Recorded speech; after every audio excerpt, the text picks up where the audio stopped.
देवस्य धीमहि धियो यो नः प्रचोदयात्। अर्जुन से जब भगवान श्री कृष्ण ने ललकारा और कहा, एक बड़ा उन्होंने वैसा शब्द कह दिया। मैंने कहा, अरे जनका तुझे शर्म नहीं आती है? जनानियां की तरीके से गिड़गिड़ाते और मिनमिनाते, तुझे धनुष लेकर के बाण लेकर के खड़ा हो जाना चाहिए। तो इस तरीके से और मेरे सामने, जबकि मैं तेरे साथ हूँ, मैं तेरा सारथी बनने के लिए तैयार हूँ, और तू ये कर रहा है, हिम्मत हार रहा है। हिम्मत हारने की क्या बात है इसमें? खड़ा हो जा, देखा जाएगा। ये लड़ाई में कूद पड़े हैं तो तुम मरेंगे और मारेंगे, दो काम करेंगे। डरता क्यों है? जान से डर रहा है, हिम्मत हार रहा है, परिवार वालों की याद आ रही है। नहीं साहब, परिवार वालों की तो नहीं आई तो किसकी आ रही है? फिर काम कर। भीम को उसकी माँ ने बलिदान करने के लिए दिया। एक गांव था जहाँ की रोज एक राक्षस था, जहाँ की रोज बलि चढ़ती थी। बलि चढ़ती क्या थी? वो एक इंसान को खाता था। क्या एक इंसान को खाऊंगा? एक दिन एक ब्राह्मण परिवार की बारी आई, उसमें एक बच्चा था। बच्चा एक नौजवान लड़का, उसकी बारी आई तो भीम तिलमिला उठे। भीम ने कहा कि ये ब्राह्मण बालक, ये इसके पेट में चला जाएगा तो इसकी माँ का तो कोई नहीं है, ये तो अकेला है अपनी माँ के। हम तो 5 भाई हैं, 5, और 5 में से एक घट जाएगा, 4 रह जाएंगे। 4 तो हमारी माँ के लिए है। और वो कुंती के पास गए। कुंती के पास जब गए तो कुंती से एक बात कही उन्होंने, माँ, आज राक्षस एक बलिदान चाहता है और वो एक को खाएगा, उसकी बारी आज आ गई है। क्या तुम स्वेच्छा से कह सकती हो कि बेटा मैं तुझे देती हूँ बलिदान करने के लिए? उन्होंने कहा कि बेटे मैं सपूतों की माँ हूँ, कपूतों की नहीं, सपूतों की हूँ, और मैं तुझे आज्ञा देती हूँ कि तू जा और उस राक्षस का मुकाबला कर। यदि हारता है तो तुझे वो राक्षस खा जाएगा, और जीतता है तो तू विजेता है ही। और चूंकि उसके अंदर था बल, उसके अंदर था साहस, और कौन राक्षस खा सकता है? कोई राक्षस नहीं खा सकता है। तो उस राक्षस को मार के घर आ गए और विजेता हो गए। आज ये किसके ऊपर लागू हुआ? ये तो आप महाभारत की बात कह रही हैं। आप तो ये बताइए कि वर्तमान में क्या करना चाहिए, फिर हमको भीम कैसे बनना चाहिए, हमको फिर क्या, किस तरीके से आगे आना चाहिए, और किस तरीके से अर्जुन की तरीके से हम धनुष और बाण लेकर के आगे चले, ये बात बताइए। वही बात मैं आपसे निवेदन कर रही हूँ कि आप अपने अंदर हिम्मत और साहस जुटाइए। हिम्मत और साहस की कमी है, और कोई कमी नहीं मुझे दिखाई पड़ती। भावनाओं की कमी नहीं, क्योंकि भावनाओं की कमी होती तो आप इतनी दूर से पैसा खर्च करके क्यों आए होते? भावनाओं की कमी नहीं है, श्रद्धा की भी कमी नहीं है। कमी है तो आपके आलस्य और प्रमाद की कमी है। इसकी वजह से आप आगे नहीं बढ़ पाते हैं, आगे की पंक्ति में नहीं आ पाते हैं। नेताओं से तो हमें नफरत है कि जो नेता बनते हैं और नेतागिरी के सामने और कोई उनको दिखाई नहीं पड़ता, अंधे हो जाते हैं, उससे तो हमें नागवार गुजरता है। लेकिन जो हिम्मत वाले लड़के हैं, उनको छाती से लगाने का हमारा मन होता है कि हम इनको छाती से लगाएं, कलेजे से लगाएं, और इनके हाथों को चूमें और इनके माथे को चूमें कि इनके अंदर कितना बल और कितना साहस है। इनके अंदर शक्तिपीठें कभी बनाई गई थी। गुरुजी ने संकल्प दिलवाया था आप लोगों को कल में। उनसे कह रही थी, जो छत्तीसगढ़ वाले आए मेरे पास, सब मिल कर के आए, तो मैंने कहा कि कभी समय था कि गुरुजी ने जिस तरीके से समर्थ गुरु रामदास ने मठ बनाए थे, और मठ बनाने का एक ही उनको उद्देश्य था कि हमारे राष्ट्र के लिए एक कर्णधार पैदा हो। उन्होंने वहाँ से रसद भेजना, हनुमान मठ बनाए थे उन्होंने। इसी तरीके से गुरु जी का एक प्लान था और ये था कि हम शक्तिपीठें बनावें, जो कि बेचारे यहाँ नहीं आ पाते हैं वो वहाँ से प्रेरणा पाएँ, वहाँ संस्कार मनाए जाएं, संस्कार महोत्सव मनाए जाएं, बाल संस्कार शालाएं चलाई जाएं। लेकिन हो गया वो उल्टा। जो बनाया तो बड़ी उम्मीदों से, लोगों ने पैसा भी बहुत खर्च किया, जनता ने बहुत पैसा खर्च किया और उनके मनोबल की भी दाद देनी पड़ेगी जिन्होंने के शक्तिपीठ बनाने में और उन्होंने संकल्प लिया। लेकिन एक बात कहने में मैं चूकूंगी भी नहीं कि उन्होंने एक व्यापार का, एक धंधे का रूप दे दिया, धंधे का रूप दे दिया, व्यापार का रूप दे दिया। व्यापार नहीं चाहिए, जो चाहिए उसको कैसे आप भूल गए? जो आपके गुरुजी बता करके गए हैं उससे आप कैसे भूल गए? उससे कैसे भटक गए आप? आपने व्यापारिक कैसे बना लिया उसको? जबकि आपसे तो ये कहा था कि विचार ये फैलने चाहिए। उनको बड़ा दुख हुआ, उन्होंने ये पश्चाताप किया अपने मन में कि मैंने एक बहुत बड़ी भूल की। वो भूल ये की है कि मैंने शक्तिपीठ क्यों बनाई। क्यों साहब, आपने ही तो तिलक किए और रुपए दिए, हमने तिलक किए रुपए दिए, इनको शक्तिपीठ बनी, ये क्या बुरा है? उन्होंने कहा नहीं, ये भूल हो गई, जिस उद्देश्य से हम चाहते थे वो नहीं हुआ। तो फिर क्या किया उन्होंने फिर एक ये किया कि स्वाध्याय मंडल चालू किए। उन्होंने कहा कि चलती फिरती शक्तिपीठें बनाएंगे।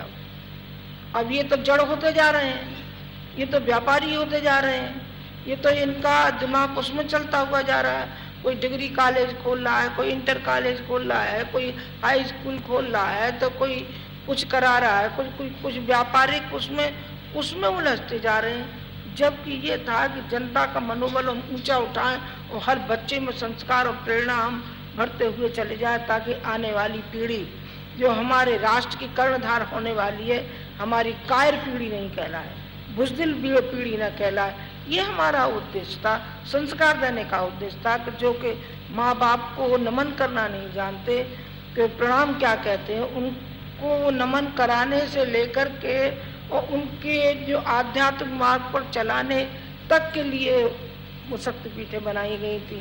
बहुत दुख हुआ उनको और मुझे भी बहुत दुख हुआ बेटा, मुझे ये दुख हुआ अपने मन में कि ये क्या हुआ।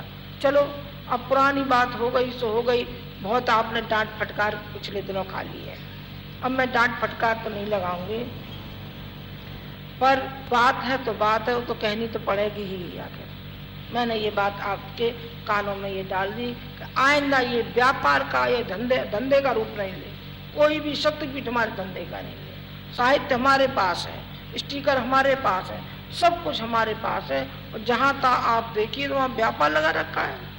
ऐसा व्यापार लगा रखा है, शक्तिपीठ तो शक्तिपीठ, बिना शक्तिपीठ वाले। उन्होंने कहा जी अच्छा मिशन का हाथ एक लगाया हमारे पे, जी अच्छा गुरु जी का एक नाम हाथ में लग गया है, तो गुरु जी के नाम पर चाहे जो करो मांगो, गुरु जी के नाम पर साहित्य छापो, गुरु जी के नाम पर चाहे जो काम करो। एक जगह नहीं है, मैं उनको हजारों जगह गिना सकती हूँ, मैं एक जगह नहीं कर रही, हजारों जगह गिना सकती हूँ। ये क्या बात हो गई भाई, ये क्या हो गया? चलो उसमें तो गुरु जी का नाम है, मान लिया, लेकिन उसमें क्या है जो तुमने धंधा बना रखा है? धंधा नहीं बनाना चाहिए, एक बात। दूसरी बात वो कि जो आपको जन जन तक जाना था, गुरु जी ने ये कहा था कि आप संकल्प ले रहे हैं, आप जन जन तक जाना, प्रचार प्रसार करना, हर घर में जाना, महोत्सव मनाना, आप जन्मदिन मनाना, यज्ञोपवीत संस्कार मनाना, अन्य संस्कारों को आप मनाना और घर घर आप जाना। उस बात को आप गए भूल।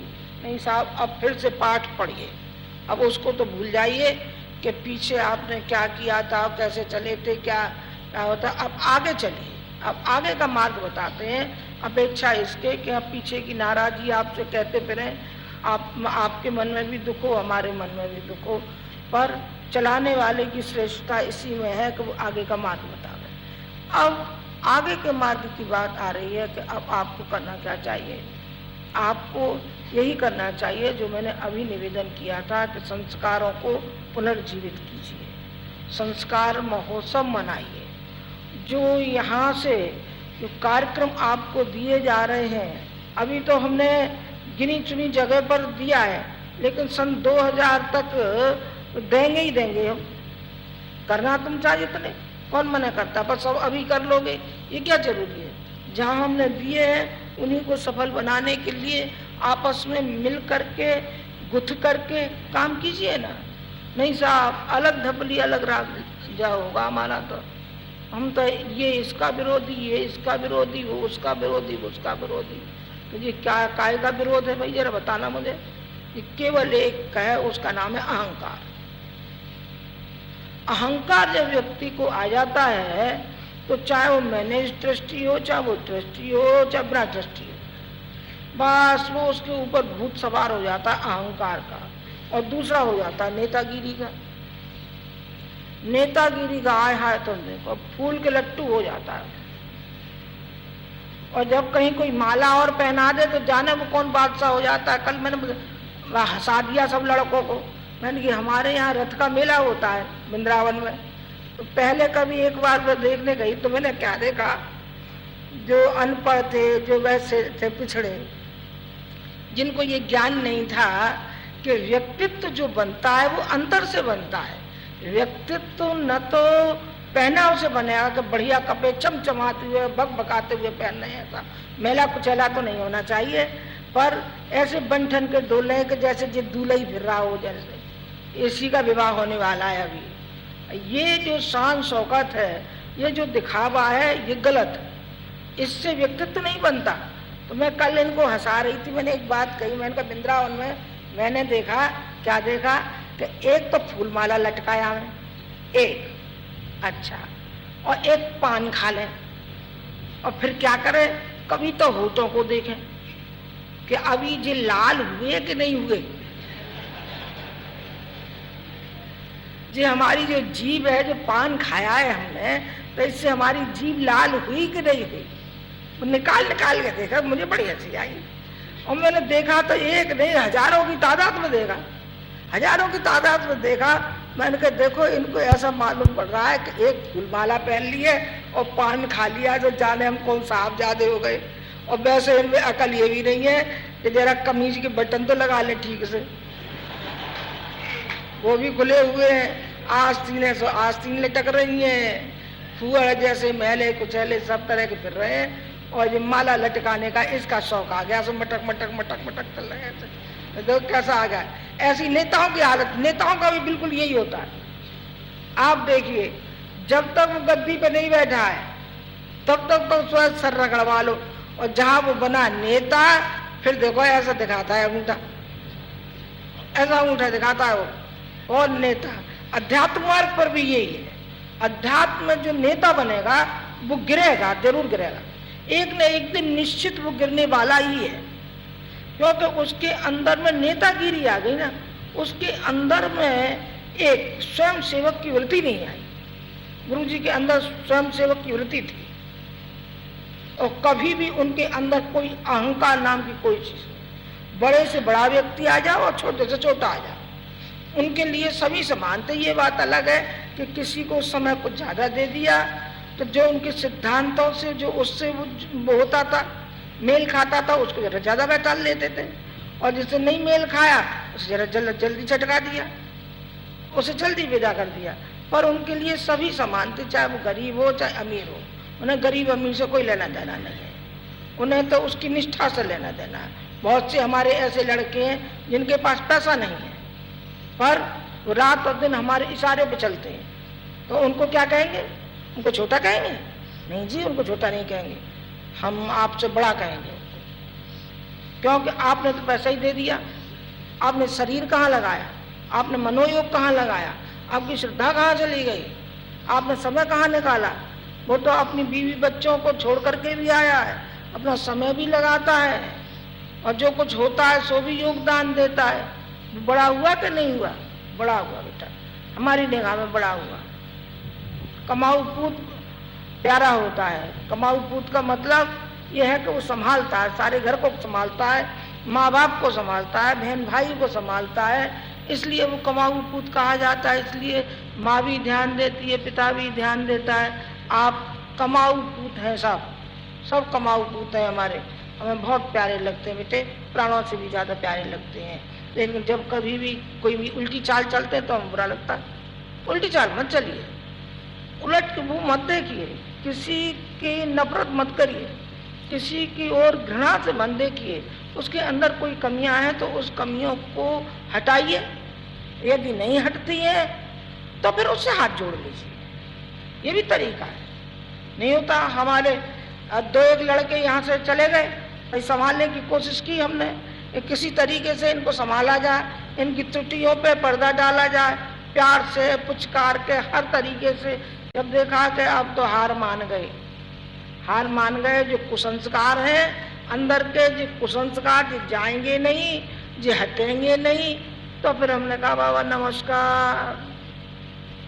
नमस्कार है, आशीर्वाद चाहे इतना ले जा, लखपति बनेगा तो तू हमसे लिखवा ले जा, तुझे लखपति न बना दे तो चाहे जो कहना, लखपति बन जाएगा। पर मिशन से मन टकरा, मिशन का दोहन नहीं करने देंगे हम। ये नहीं करने देंगे कि मिशन के नाम पर आप कहीं जाएं, पैसा मांगे और गुरुजी की बात कहें, और वैसे आपके अंदर श्रद्धा है ही नहीं।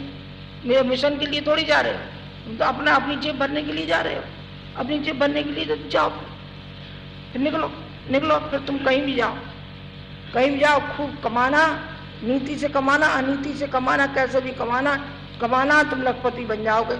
लिख ले जाओ कोरे कागज पे, हम लिख देंगे, बन जाएगा, हाँ बन जाएगा। पर ये मान के चल कि जीवात्मा कितने आगे बिल्कुल मर जाएगा। जो चेहरे का ओज जो आज तक चमकता था वो अब नहीं चमकेगा, जिंदगी भर नहीं चमकेगा, वो नहीं चमक सकता किसी तरीके से, क्योंकि तुझने उस सत्ता को धोखा दिया है जिसने कि अपना सारा जीवन तिल तिल करके गंवा दिया। और वो उसको धोखा देगा तू, उसको धोखा दे करके कहाँ जाएगा तू? बन जा, लखपति बन जा, चाहे तू करोड़पति बन जा, पर वो उसके आगे तू गिर गया, हमारे आगे गिर गया, जीवात्मा की दृष्टि से गिर गया, तो अपनी जीवात्मा के सामने भी गिर गया। ये मैंने लड़कों से कहा जो कि यहाँ से एक आध विदा हुए हैं, जो इधर उधर कुछ बातें भी कर रहे हैं, तो करने दो, इससे क्या है, हमारे मिशन पे क्या फर्क पड़ता है? कुछ नहीं। हमारे तो बड़े निष्ठावान कार्यकर्ता है, इनके ऊपर क्या असर पड़ता है? कोई होगा दो एक होगा तो एक दो हो जाएगा तो हो जाता है, जो बिदक जाते हैं तो बिदक जाते हैं, बिदक जाने दो। सब तो नहीं बिदकेंगे, सब जानते हैं, मिशन को जानते हैं, अच्छी तरीके से जानते हैं कि मिशन किस तपस्या से ये बनाया गया है। गुरुजी ने कितना तप किया, कितना साधन जुटाया, आपको मालूम नहीं है कि रातों रातों जग करके, और चलते समय भी उन्होंने ये कहा कि मैं एक दिन ऐसा हुआ, मैं गई, मैंने कहा आपकी आंखें कैसे ये लाल हो रही हैं, आपकी आंख बहुत लाल हो रही है। उन्होंने कहा कि आज मैंने इतना लिखा है, आज मैंने इतना लिखा है सारा दिन कि आने वाला समय समझेगा इसको। मैंने कहा आने वाला समय तो समझेगा, लेकिन आपने तो आंखें लाल कर ली। बहुत लिखा उन्होंने कहा कि ये मेरा लिखना अंतिम मेरा लिखना है, ये सब तो उन्होंने कहा। सारी जिंदगी इस समाज के लिए और राष्ट्र के लिए वो गलते ही चले गए, अपने को गंवाते ही हुए चले गए। न अपना स्वास्थ्य देखा कभी, न उन्होंने परिवार देखा कभी। जिम्मेदारियां तो सब निर्वाह किया है, इसमें तो दो राय नहीं है, लेकिन आमतौर से जिस तरीके से आप लोग चिपके हैं ऐसे वो चिपके नहीं कभी भी। उनको फर्ज और कर्तव्य तो याद रहा है, जिम्मेदारियां भी याद रही हैं, पर जो अध्यात्म मार्ग पर चले उसमें रोड़ा अटकाने की किसी की हिम्मत नहीं पड़ी, और न वो किसी के सामने झुके, किसी के सामने भी नहीं झुके। क्यों नहीं झुके? कोई गलती नहीं तो झुकते क्यों? और वैसे वो इतने विनम्र थे कि कोई व्यक्ति आ जाए कभी उठ करके कुर्सी लगानी पड़े तो उठ करके कुर्सी लगाते थे। ये नहीं कि तू आ रहे तू रख जाना, तू आ रहे तू रख जाना, ऐसा उनके अंदर भावना नहीं थी। उठ करके कुर्सी लगाते थे, उठ करके बैठालते थे। किसी को पानी पिलाना होता तो स्वयं पानी पिलाते थे। उनके अंदर बहुत विशेषता थी। हृदय इतना उनका उदार था कि किसी माँ का क्या हृदय उदार होगा, उनका हृदय नहीं उदार होगा। चलते समय की बात कह रही, मैं समझ गई थी बसंत पर्व से पहले ऐसा था कि मेरी अलमारी में उनका फोटो रखा था, मेरा फोटो उनकी अलमारी में रखा, उनका फोटो मेरी अलमारी में रखा था। मैंने कहा साहब आपने क्यों रखा है? मैंने तो रखा है तो रखा। मैंने कहा कि जब तुम्हारी अलमारी में हो सकता है, मेरी अलमारी में तुम्हारा क्यों नहीं हो सकता है? मैं दिन में 2-5 बार देख लेता हूँ। ये उनके शब्द थे। बसंत पर्व से पहले एक कोई व्यक्ति आए, दिल्ली के थे, बड़ा मुंह लगा था। वो मुंह लगा बोला, गुरुजी आप मुझे कुछ दे दो, मुझे कुछ दे दो। मैं कहा बेटा मेरे पास तो कुछ है नहीं। नहीं गुरुजी जरूर होगा आपके पास। उन्होंने अलमारी खोल करके कुछ डब्बी में रुपए थे, 2-5 10-20 होंगे, ज्यादा नहीं थे, उनके पास रहते नहीं थे। तो 10-20 तो रुपए पड़े उसमें सेफ्टी रेजर पड़ा और मेरा रखा था फोटो। जो कि जो चीज रखी थी उनके पास, उन्होंने बिल्कुल उसको, और वो सर पे रख करके और नाचता हुआ चला गया। मैं समझ गई, बिल्कुल अपने मन में समझ गई, कब ये शरीर बिछड़ने वाला है।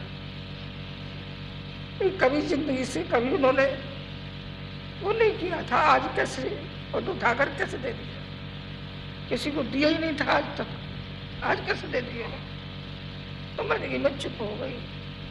मुझे कुछ वो तो आया, भावुकता तो मुझे आई, इस तरीके से अब आ रही है, और मैं फिर चुप हो गई, उस बात को लगा गई, चुप हो गई। मालूम पड़ गया मुझे वो इतने उदार भी बहुत थे। यही प्रसंग नहीं है, हजारों प्रसंग उनके ऐसे हैं जिसमें कि उनकी उदारता की कोई सीमा नहीं थी। हर परिजन को वो ऊंचा उठाते हुए चले गए, दुख और पीड़ा से उनका निवारण करते हुए चले गए। चाहे अपने ऊपर कितना भी उन्होंने वजन लिया, लेकिन उनको किसी न किसी कष्ट में से निकाला। जिस किसी का कोई विपरीत ऐसा ही हो गया हो, वही भाग्य नहीं साथ दे, तो बेटा कोई भगवान तो है नहीं जो हम निकाल देंगे। भगवान कहाँ है? भगवान तो ऐसी सत्ता है जो देखी नहीं जा सकती, लेकिन भगवान के जो पद चिन्हों पर चलता है, भगवान के जो सिद्धांतों पर चलता है, तो वास्तविक वो अवतारी होता है। गुरु जी अवतारी थे, नहीं साहब अवतारी नहीं थे। आप भगवान कह रही हैं, आप कैसे भगवान कह रही हैं? तो बेटा जी बता, भगवान बुद्ध को क्यों कहा जाता है? भगवान बुद्ध को हम भगवान कहते हैं, कृष्ण को हम भगवान कहते हैं, राम को हम भगवान कहते हैं, तो फिर गुरु जी को भगवान क्यों नहीं कह सकते? कृष्ण ने तो इतना काम भी नहीं किया था, राम ने तो इतना काम भी नहीं किया था। मुझे कहने दीजिए, राम ने केवल लंका को जलाया था, राक्षसों का विनाश किया था। हाँ बहुत बड़ा काम था, अपने आप में बड़ा काम था, लेकिन बेटा गुरु जी का भी उससे भी ज्यादा काम, उससे भी जो राक्षस प्रवृत्ति हैं उनको हटाने के लिए उन्होंने जी तोड़ श्रम किया, जी तोड़ श्रम किया। यहाँ तक कि प्रहार लोगों के सही, उन्होंने प्रहार भी सही, आलोचना भी सही, स्त्रियों का गायत्री अधिकार उन्होंने लिखा था। तो इस कदर विद्रोह हो गया मथुरा में कि सनातनी तो अपनी तरफ से वो करें, विरोध करें, और आर्य समाज ही अपनी तरीके से करें, पर करें वो दोनों। पर यहाँ तक नौबत आ गई, सन 58 के यज्ञ में ऐसा मालूम पड़ता था कि या तो बच्चों का अपहरण होगा अथवा कोई दुर्घटना यहाँ घटी जाएगी। जैसा कि अभी आपका शपथ समारोह हुआ, तो कि मुझे मालूम है कि वो किसने डाला, मुझे ये भी मालूम है किसने वो पत्र डाला, किसने वो पर्चे चिपकाए, वो सब मुझे छिप नहीं सकता है, हमसे कोई भी नहीं छिप सकता है। तो एक पत्र आया, उसमें लिखा हुआ कि यदि आपने आयोजन किया तो हम बम फेंकेंगे और तंबुओं में इनमें सब में आग लगाएंगे। एक दिन तो जरा वैसा रहा, मेरा बड़ा चिंताजनक रहा। मैंने कहा हमें कुछ हो जाए तो कोई बात नहीं, हमारे इतने परिजन, हमारे इतने बालक आए हैं, मौत से कोई जाए तो जाए, पर बेमौत क्यों जाए। बड़ा ऐसा लगा। दूसरे ही पर अरे जिसकी शक्ति है उसकी शक्ति करावेगी कि ये 2 टके के व्यक्ति जो बकते रहते हैं इनसे जाओ बहुत चलेगा। विचार ही नहीं किया। ऐसा अभूतपूर्व कार्यक्रम हुआ तो जिसमें आप लोग भी थे, बहुत सारे थे आप में से, जिन्होंने आपने सभा समारोह भी देखा, श्रद्धांजलि समारोह भी देखा। मैं उसी उल्लेख वो कर रही थी कि सन 58 के यज्ञ में ये हो गया था कि जो वहाँ के व्यक्ति थे, कुछ जो विरोधी पार्टियां, हमारा तो किसी से विरोध नहीं था पर उनका तो विरोध चल रहा था। उनको तो मालूम था कि हमारे पेट पे लात मारी जा रही है। पंडित कहते थे कि साहब ये वो करते हैं, गायत्री वाले वो करते हैं, तो फिर हमारे यहाँ कौन आवेगा। तो उनका अपने ढंग से था, सबका बहरहाल विरोध था। और ये था कि जो पानी की टंकी है, इन पानी की टंकियों में जहर घोला जाएगा, तो सब जितने भी आएंगे पानी पिएंगे मरेंगे, और जो सब बनेगा खाद्य पदार्थ उसमें मिलाएंगे। गुरुजी ने भी कह दिया देखा जाएगा, जो मिलावेगा सो वो भी देखा जाएगा। हमारा तो भगवान रहा है साथ, बस वही हमारा साथ रहेगा। हमारा गुरु है, गायत्री माता है, बस कोई हमारा संसार में नहीं है और उसी का हमें सहारा है। अब हमें कुछ भी डरने की आवश्यकता नहीं है। मुझसे उन्होंने कहा डरें क्यों। बच्चों की बात आई, उन्होंने उल्लेख, एक ने टेलीफोन कर दिया कि आपके बच्चों का अपहरण होगा। हमने दोनों बच्चों को अलग कर दिया। और समझ लीजिए कि जिस माँ ने, जिस बाप ने अपने बच्चों को अलग कर दिया हो और ये सालों अलग रहे, उस माँ के ऊपर कह रही थी कि कोई माँ ही जान सकती है। दोनों बच्चों को हमने अलग कर दिया, तो ले जाओ, जिसको चाहिए वो ले जाओ, हम नहीं रखेंगे अपने पास। पर कार्य हमको करना है, करेंगे जरूर। और कोई होता तो रुक जाता है इस बात, पर वो नहीं रुके।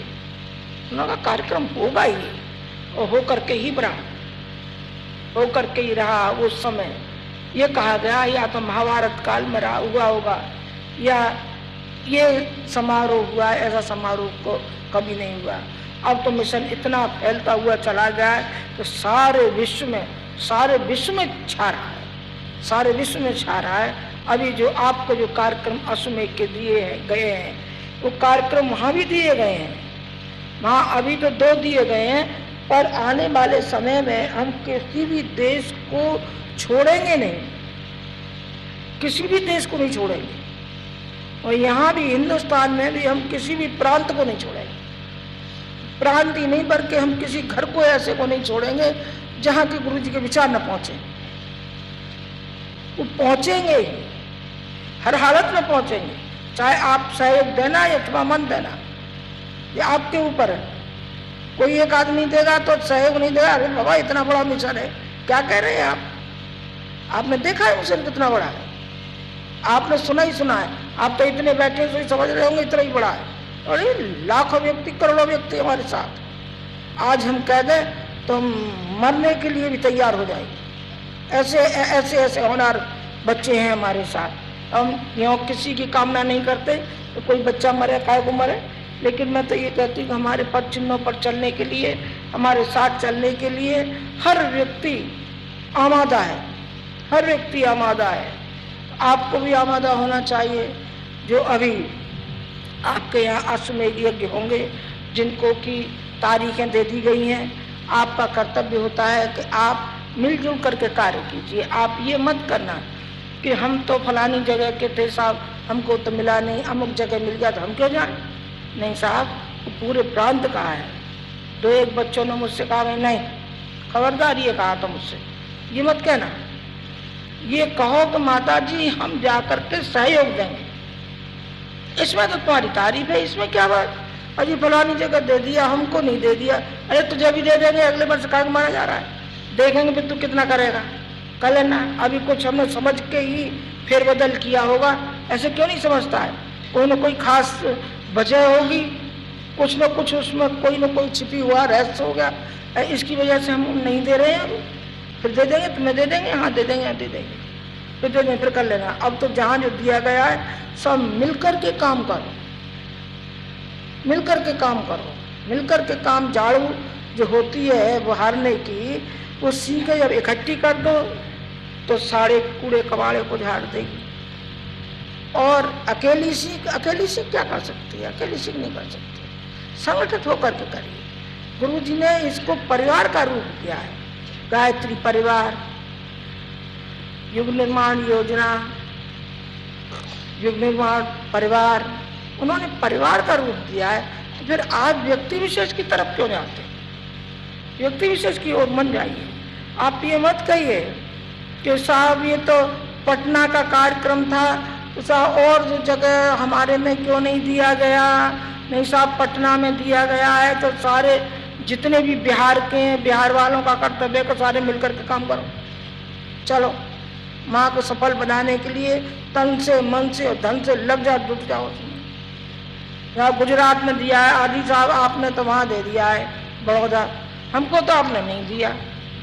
अरे तो तुझको नहीं दिया तो तेरे प्रांत को तो दिया है, चल पूरे प्रांत का है, ये केवल बड़ौदा का नहीं है, रजनीकांत का नहीं, रजनीकांत का नहीं है, और महेश्वर बाबू का नहीं है, मतलब महेश्वर का नहीं है तो डॉक्टर साहब का होगा। अरे बाबा, डॉक्टर साहब का भी नहीं है, पूरे बिहार का है, पूरे बिहार का काम करो। चलो, नहीं साहब आपने नागपुर दे दिया, हमें नहीं दिया, हमको नहीं दिया, तो नागपुर का ही नहीं है, वो केवल पारधी का नहीं है, केवल पारधी तो हमने आगे किया है। राजा आगे पीछे रहता है और सेना आगे रहती है, वो राजा का काम करेगा, वो पीछे रहेगा, श्रेय औरों को देगा, औरों से काम कराएगा, और काम करेंगे सब मिलजुल के काम करिए, वो भी काम करेगा, आप भी काम करिए। पूरे महाराष्ट्र का कार्यक्रम है, पूरे मध्य प्रदेश का कार्यक्रम है। ये नहीं है कि नहीं साहब अरे हमको तो माँ दे दिया, कोरबा दे गई, हमको बिलासपुर को तो दिया ही नहीं, पहले तिलक तो हमारे ही किया था। अरे तो पहले तिलक कर दिया हमने, अब हम ही तो कह रहे हमने तिलक किया था, अब हम ही मना कर रहे। अरे जी क्या कह दिया आपने, आप मना क्यों कर रहे हैं? आपने तिलक क्यों किया? तिलक किया तो तेरी किसी अच्छाई के लिए कर दिया था तिलक, इसमें क्यों कैसे भूल रहा है तू? और दूसरे को दे दिया है, दूसरे को दे दिया है तो दे दिया है हमने, हमारी इच्छा देंगे हम, चालीस को देंगे। तो तुम्हें तो सबको मिलकर के काम करना चाहिए ना, मिलजुल कर काम करिए, एक होकर के काम करिए, संगठित होकर के काम करिए, भाई भाई बन के काम करिए, पिता पुत्र बन करके काम करिए, आप मिल करके काम करिए। ये मुझे आपसे ये आयोजन संबंधी मुझे कहनाते, इसकी बहुत बड़ी व्यवस्था आपको करनी पड़ेगी, जो पिछले में आपसे निवेदन कर चुकी है। खान पान से लेके कैसे आप व्यवस्था करेंगे, इसमें सब जुट जाएंगे, कई दिमाग जब उसमें लग जाएंगे, आप एक समिति बनाइए, उस समिति को लेकर के बैठिए, आपका दिमाग खुलेगा और समिति का भी खुलेगा। हम तो ये करने जा रहे हैं, बुरा लगेगा तो लगेगा, और अब हम समितियां बनाने जा रहे हैं, और ये समिति बनाने जा रहे हैं कि हर शक्तिपीठ का निरीक्षण करो कि कैसी चल रही है कि नहीं चल रही है। कहीं तो झाड़ू भी नहीं लग रही है, जाने कैसे सप्ताह में एक दिन आरती हो जाती है, जाले लटक रहे हैं। एक पेंड्रा है मध्य प्रदेश में, बैठे भी होंगे लड़के, बुरा लगेगा तो लग जाएगा। वहाँ क्या है, प्रज्ञापीठ को नहीं खोलते, कथा तो खूब कहेंगे, पर उस कथा से पूर्ति जो बताओ, उस शक्तिपीठ की, प्रज्ञापीठ की क्या होती है? वो तो तुम्हारी उधर पूर्ति होती है। तुम चाहे कथा क्या, चाहे भागवत क्या, चाहे जो क्या, पर वो गायत्री माता रो रही है तुम्हारे लिए, साप दे रही है कि इसने हमें कैद कर दिया, इसमें हमें बैठाल दिया, और ये भी नहीं बनता कि इसमें झाड़ू भी लगा दें। हमारी एक लड़की है आदर्श उसका नाम है, वो जूझ पड़ी कि प्रज्ञापीठ खुलेगी और तुम पे नहीं होता, अब मैं काम करूंगी। 2 बच्चों की माँ है, और 2 बच्चों की माँ होते हुए भी छत्तीसगढ़ में छाई हुई है लड़की, और जरा सी लड़की है, उसकी हिम्मत तो देखो। ये सारा का सारा हिम्मत और श्रद्धा के ऊपर टिका हुआ है। हमारे अंदर श्रद्धा नहीं होगी और हमारे अंदर हिम्मत नहीं रहेगी तो 2 कौड़ी के व्यक्ति हो जाएगी। 2 कौड़ी के व्यक्ति नहीं होना चाहिए, सामर्थ्यवान होना चाहिए, समर्थ हो आप, बलवान हो आप, हिम्मत वाले हो, शक्तिवान हो आप, ये होना और कार्यक्रमों को सफल बनाना। जैसा कि मैंने अभी आपसे कहा है, अब आपकी शपथ का नंबर आ रहेगा, जो अभी आपको शपथ दिलाई जाएगी। ये मिट्टी बड़ी पवित्र मिट्टी है। ये वो मिट्टी है जिस तरीके से लावी तट पर शपथ ली गई थी कि स्वतंत्रता आंदोलन के लिए हम शपथ लेते हैं कि हम स्वतंत्रता ला करके ही रहेंगे। इसी तरीके से बंगाल में एक उपन्यास लिखा गया था। उस उपन्यास को पढ़ करके ही लोगों में इस तरीके से लहर आई स्वतंत्रता आंदोलन की। जैसे सुभाष चंद्र बोस भी थे और भी थे, जैसे महर्षि अरविंद भी शामिल थे, उनमें सभी शामिल थे बड़े बड़े। और देखते ही देखते स्वतंत्रता हमको मिल गई। लेकिन मिली कब? उन बलिदानियों के उस पर मिली हमको, ऐसे ही नहीं मिल गई। बड़ी कुर्बानियां की गई हैं, बड़ा बलिदान किया गया है। जिसमें लड़के गा रहे थे कि इस माटी के लिए भगत सिंह फांसी पे चढ़ गए थे। इस माटी की सौगंध गुरुजी ने खाई थी कि मैं अपनी मातृभूमि की शपथ लेता हूँ कि जब तक स्वतंत्रता नहीं मिल जाएगी तब तक मैं चैन से नहीं बैठूंगा। और फिर वो शपथ आगे चलती हुई चली गई कि मैं आजीवन इस माटी की सौगंध खाता हूँ कि मैं अपने देश के लिए, अपने समाज के लिए, मैं सारे विश्व के लिए जीवन भर लगा रहूंगा मैं। और वो उन्होंने पूरा किया। ये मखौल नहीं है, ये मिट्टी नहीं है, ये बड़े सोने और हीरा और जवाहरात के कण हैं। ये वो मिट्टी है जो सर से लगाई जानी चाहिए, हृदय से लगानी चाहिए कि इसमें वो संत और वो सपूत इसमें पैदा हुआ, इसमें और भी लोग पैदा हुए, लेकिन वो वैसे ही चले गए जैसे अन्य प्राणी जाते हैं। लेकिन उसने तो कमाल ही कर दिया, कमाल ही करे। अरे बारे संत को लाखों प्रणाम है जिसने इतना काम किया हो आध्यात्मिक क्षेत्र में और साहित्यिक क्षेत्र में। साहित्य उन्होंने अपने भजन से ज्यादा लिखा। उपासना 6 घंटे नित्य प्रति उनकी होती थी। लोग कहते साहब समय ही नहीं मिलता हमको तो उपासना का। नहीं मिलेगा, कभी नहीं मिलेगा। और किसी काम के लिए मिलेगा आपको, जनसंपर्क के लिए। अरे साहब हमको कहाँ समय मिलता है? हमें तो माता जी आते नौकरी से, शाम को 5 बजे 5:30 बजे छुट्टी हो जाती है, थक के चूर हो जाते हैं। फिर खाना पीना खाते पीते जरा 10 बजे तक, जरा मनोरंजन सा होता है, फिर सो जाते हैं। हाँ बेटा ऐसे ही सो जाएंगे जिंदगी भर, ऐसे ही सोते रहेंगे, ऐसे ही उठते रहेंगे। कभी तुम्हारे अंदर कोई हौसला आवेगा क्या? नहीं आवेगा। क्यों? इस देश के लिए और समाज के लिए आपके अंदर वो उत्साह उमड़ता ही नहीं है जो उमड़ना चाहिए। यदि उत्साह और उमंग हो और भावनाएं हो, फिर हर काम के लिए समय निकल आता है। गुरुजी के पास समय निकलता था कि नहीं निकलता था? लेखन भी करते थे, पत्र व्यवहार भी करते थे। अब तो यह है कि पत्र इतने बढ़ गए जिसपे कि इतने व्यक्ति हमें लगाने पड़े, मिशन बढ़ रहा है, तो मेरा पत्र व्यवहार भी बढ़ रहा है। उन दिनों मैं बोलती जाती थी और वो लिखते जाते थे। मेरी राइटिंग जरा ठीक नहीं है और पढ़ने में ठीक है, तो मैं पत्रों को पढ़ती जाती थी, वो लिखते जाते थे। 100 पत्र डेली रोज लिख करके तब गायत्री तपोभूमि जाते थे। फिर गायत्री तपोभूमि जाते थे, वहाँ लोगों से मिलते जुलते थे। फिर आते थे दोपहर को, फिर उपासना, फिर भोजन, और फिर जाना गायत्री तपोभूमि, और फिर शाम को 4 बजे आना। फिर लगाइए तो सही हिसाब जरा, कितना उन्होंने काम किया। 1 मिनट का 100वां हिस्सा भी उन्होंने कभी गंवाया नहीं, गप सप में नहीं, कभी नहीं गंवाया।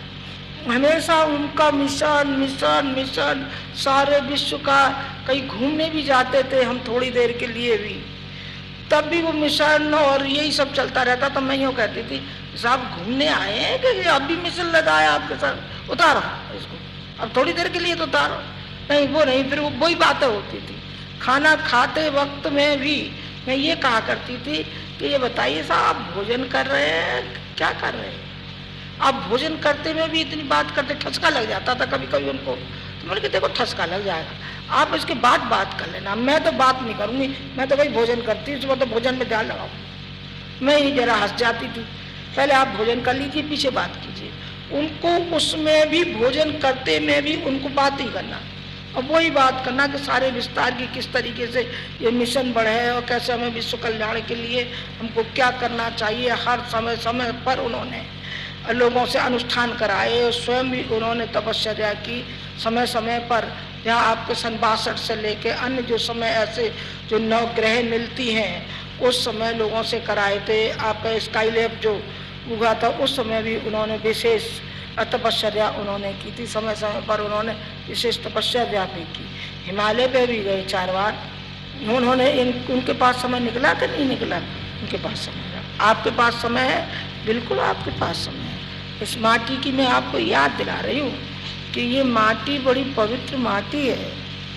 इस माटी की सौगंध यदि आप आज शपथ लेते हैं तो इसका निर्वाह करना, इसको पूजा के स्थान पर रखना और रोज माथे से लगाना और माथे से लगा करके ये प्रेरणा ग्रहण करना कि जो गुरुजी ने कार्य किया था अब उन कार्यों में हमें हिस्सा बटाना है, हमें आगे बढ़ना है और हमको जिस तरीके से गुरुजी ने कार्य किया था उस तरीके से हम भी करेंगे तो आप गुरुजी के बच्चे हो जाएंगे ना। बच्चे तो अभी भी है, पर देखो शेर का बच्चा शेर होता है, बकरी नहीं होता। बकरी कहीं होती है? बकरी नहीं होता। शेर का बच्चा शेर होता है।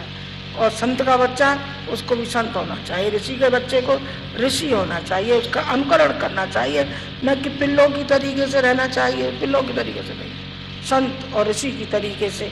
आप संत की संतान है ना, तो उसके पद चिन्हों पर आप चलिए। ये पद चिन्हों पर चलेंगे, आपकी अपनी माँ के पद चिन्हों पर चलेंगे। माँ आपको गोदी में तो खिलाती है, पर उस गोदी का सम्मान भी तो रखो, उस हृदय को आप पहचानो भी तो सही। उस हृदय को आप नहीं पहचानेंगे और उस गोदी की आप लाज नहीं रखेंगे तो फिर आप बेटे कैसे हो गए? बेटा तो अपने माँ बाप के पद चिन्हों पर चलता है ना। तो बेटे आप गुरुजी के पे और हमारे पद चिन्हों पर चलना। आप इस माटी की कसम खा रहे हो जो मैंने अभी निवेदन किया था कि गुरुजी ने इस मिट्टी को हाथ में लेकर के जो शपथ ली थी और आजीवन उसका निर्वाह करते हुए चले गए। आप भी आजीवन निर्वाह करना। ये मत करना आज हम शपथ ले रहे हैं और कल हम कायरों में गिनती गिना लें, तो आप रख दीजिए, आप बिल्कुल शपथ मत लीजिए। मेरा तो विशुद्ध आपको उस ओर दिग्दर्शन कराने का है जिस ओर आपको चलना चाहिए। आपको ठगों के उसमें नहीं आना चाहिए। ला एक कहानी सुना दूं फिर मैं बंद करती। हंसा भी दूं नहीं होगा कि माता जी रुला लाने काम कर देती है। इनको एक काम आता है, हंसाने का काम नहीं आता। अच्छा हंसाना भी सुन लो। देखो 2 थे ठग, 3 थे ठग और एक था उनमें ब्राह्मण। तो ब्राह्मण को वो सूझी, एक बकरी ले ली उसने, कंधे पे रख ली। कंधे पे रख ली। जो ठग थे बारी बारी से बोले यार जी तो ब्राह्मण लिए जा रहा है बकरे को और हमारा फिर काम कैसे बनेगा, हम कैसे खाएंगे? ये ले जाएगा, ये तो बकरी ले जा रहा है। मैं कहा कि पंडित जी आप क्या ले जा रहे हैं? मैं क्या ले जा रहे हैं? बकरी ले जा रहे हैं। और क्या ले जा रहे हैं? मैंने कहा बकरी नहीं है तो कौन है? अरे ये तो कुत्ता है। कुत्ता? चल बकरी है। दूसरा आया, दूसरे ठग बोला कि पंडित जी ये क्या ले जा रहे हो? कि उन्होंने कहा कि बकरी। उन्होंने कहा ये बकरी होगी। अरे तो कुत्ता है जिसे आप टांगे फिर रहे, ये बकरी नहीं है। वो अपने किसी पूजन वूजन के लिए ले जा रहे होंगे, वो भी कहीं चढ़ावे के लिए ले जा रहे होंगे, पशु बलि के लिए। अब तीसरा आया, तीसरा बोला को पंडित जी कहाँ से आ रहे हैं आप? अरे फलानी जगह से आ रहे हैं। तो मैंने कहा ये कंधे पे आपके में क्या है? अरे कंधे पे क्या है? कंधे पे बकरी ले जा रहे हो। मैंने कहा ये बकरी होगी। और ये तो कुत्ता है, कुत्ता। अब वो पंडित जी घबराए। उन्होंने कहा ये सब एक स्वर से कह रहे हैं कुत्ता कुत्ता, तो शायद इसका कोई भूत भूत होगा। तो उन्होंने लेकर के उसको फेंक दिया। फेंक दिया, वो भागा, वो भागा, सो जब भागा और वो भागा। उन्होंने कहा भूत भूत भूत भूत भूत। वो तो भूत भूत करके पंडित जी अपने घर में घुस गए और वो तीनों जो ठग थे सो उठा करके वो चंपत हो गए। उसको बकरी को खा पी के अलग किया, उसको खा पी के अलग किया। ये मैंने कहानी बताई है काय के लिए कहा है जो आपके ऊपर लागू होती है, बिल्कुल आपके ऊपर लागू होती है कि आप जगह जगह नहीं, आप एक ही जगह पर रहिए, ध्यान एक ही जगह पर आपका केंद्रित होना चाहिए, एक ही जगह आपकी निष्ठा होनी चाहिए। नहीं साहब हम तो डाल डाल और पात पात के बनेंगे, नहीं साहब आप डाल डाल और पात पात के मत बनिए, फिर आप बहक जाएंगे, फिर आप बहक जाएंगे। जैसे कि पूजा की चौकी पे अनेक उस पे रखे रहते हैं। आया मैंने तो बहुत जगह गई गुरु जी के साथ, मैंने तो और कुछ नहीं देखा, न किसी की गरीबी देखी न मैंने अमीरी देखी। एक बार जरूर देखी, मैंने जरा इसकी पूजा की चौकी पे जरा निगाह डालो। मैंने देखा आहा, तुम देखो उसकी पूजा की चौकी पर शंकर जी से लेके और भैरव जी से लेके छोड़ा कोई नहीं है। चंडी माता, संजी माता, जाने कौन कौन सी माता है और जाने क्या क्या रखा है उसमें, सबके लाल लाल, सबके लाल लाल, सबके तिलक, सबके तिलक, सबके तिलक।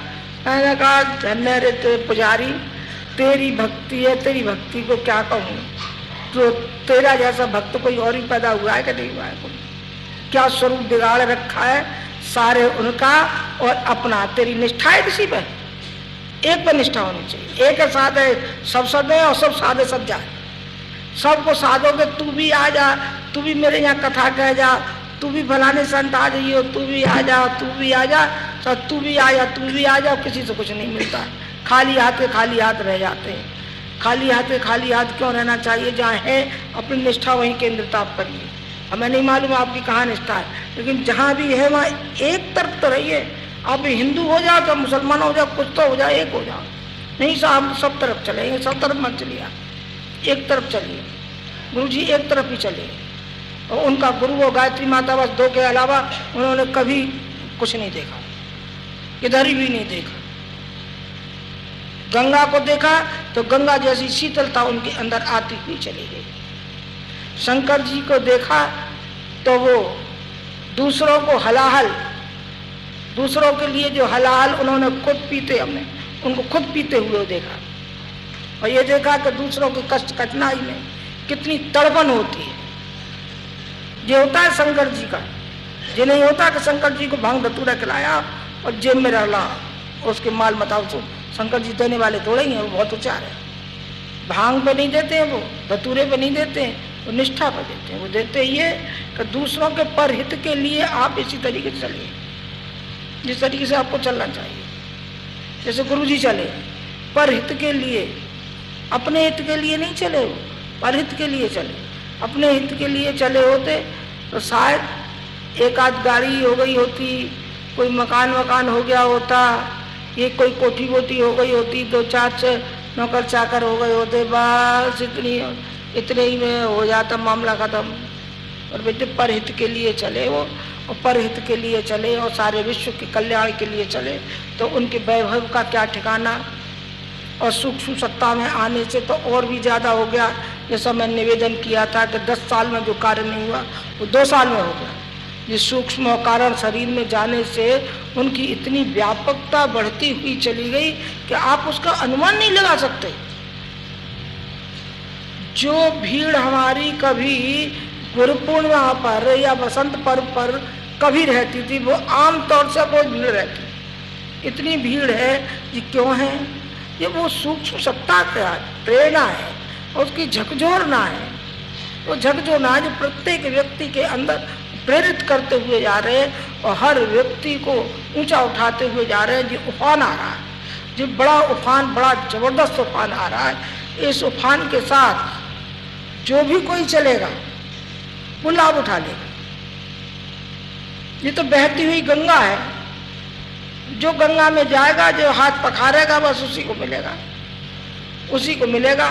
जो गोते लगाएगा वो समुद्र में से हीरा मोती पाएगा, और जो किनारे पे ही बैठा रहेगा वो क्या पा सकता है? वो तो घोंगे पावेगा, वो हीरा मोती कैसे पाएगा? हीरा मोती पाना है तो फिर उसकी तरीके से आप चलिए। हीरा मोती का मतलब है हमारे सुसंस्कार, सिद्धांत, भावनाएं, निष्ठा और श्रद्धा से हमारा मतलब है कि आप स्वयं बनिए, अपने परिवार को बनाइए और समाज को बनाइए, सारे विश्व को बनाइए। किस तरीके से आप बनाएंगे, सारा मार्गदर्शन पहले भी हमारे लड़के दे चुके हैं, हम भी दे रहे हैं। 12 आपको साहित्य से मिल जाएगा गुरु जी का साहित्य बेटा एक प्राण है, ऊर्जा है। उसको जो कोई भी पढ़ेगा उसके अंदर एक अजीब हलचल पैदा होगी, वो बैठ नहीं सकता यदि उसने पढ़ा होगा। तब एक लड़का था, बहुत दिन पहले आया, तो राजस्थान का था। उन्होंने कहा कि माता जी मैं सन 60 से जुड़ा हूँ और सन 60 से मैं पत्रिका को पढ़ता हूँ, मैं एक एक अक्षर को पढ़ता हूँ और बस उस अक्षर को पीता हुआ चला। तो क्योंकि लड़कों ने मुझे ये रिपोर्ट दी कि एक माता जी एक आए हैं सज्जन, वो इतना बढ़िया बोलते हैं कि कमाल बोलते हैं। अच्छा कौन से व्यक्ति थे? उन्होंने बुलाया अपने पास। मैं बेटा मैंने तो तेरी बहुत तारीफ सुनी है। तो माता जी मेरी तारीफ नहीं है, ये गुरु जी की तारीफ है। मैं तो उन लेखों को पढ़ता हूँ और सारे लेखों को अपने अंदर उतार लेता हूँ और वही मैं बोले आता हूँ, वही बोले आता हूँ। मैं दूसरा कहीं से बोलूँगा तो जैसे कि टेप रिकॉर्डर में कचरा फंस जाता है, समझ लो वैसे ही मेरी वाणी और भाषा मेरी लड़खड़ा जाती है।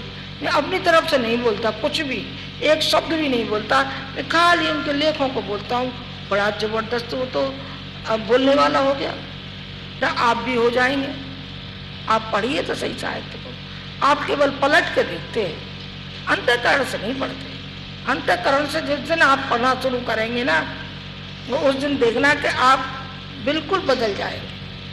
काया आपकी ऐसी रहेगी लेकिन बदल जाएंगे, पूरा बदल जाएंगे आप। आपका आचरण बदल जाएगा, आपका व्यवहार बदल जाएगा, आपका चिंतन बदल जाएगा। और चिंतन हमारा बदल जाता है, चरित्र बदल जाता है, व्यवहार बदल जाता है, तो वातावरण भी बदलता हुआ चला जाता है।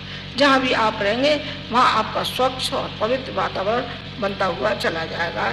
इन शब्दों के साथ बात को ख़त्म करती हूँ। अब शपथ का समय आ रहा है, तो अब ये कर्मकांड कराएंगे, फिर आपको शपथ दिलाई जाएगी। ओम शांति।